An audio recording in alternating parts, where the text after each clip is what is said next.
trust deed 另外一個解釋咧就係話咧，首先因為成個過程如果紙張上面呢啲係人嗰方面啊嘛，但係喺紙張上面咧就其實咧首先我哋要認咧就叫 promise， 所以佢個 adjective 咧就係個 promissory 啦 ，promissory note。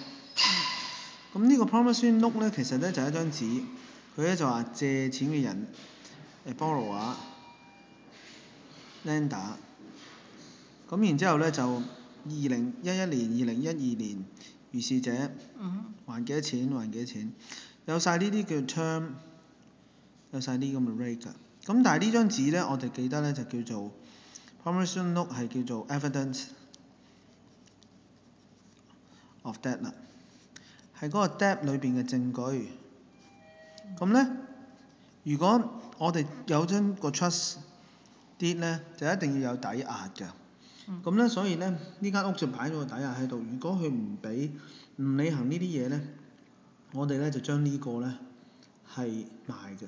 咁所以呢間屋咧，我哋就叫 deed 啊嘛 ，of trust， 佢喺裏邊啊嘛。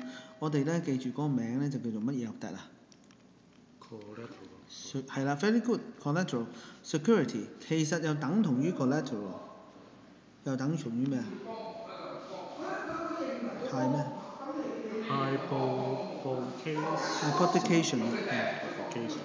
？hypothecation 咧就即係假嗱 hypothecate 呢個字咧就係假設，所以咧呢間屋其實咧即係假嘅契啊，即係假嘅屋。總言之咧就互換嘅 collateral 呢個字咧就係側邊啊嘛，即係一個人嘅側邊，咁所以即係呢邊等於嗰邊，嗰邊等於呢邊。咁 security 咧就即係抵押。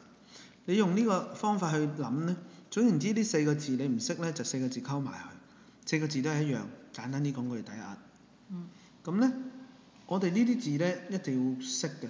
convey 呢個字咧嚇，我順帶提一提就係 convey 呢個字咧，我哋等於咩？alienation。very good。同埋sales。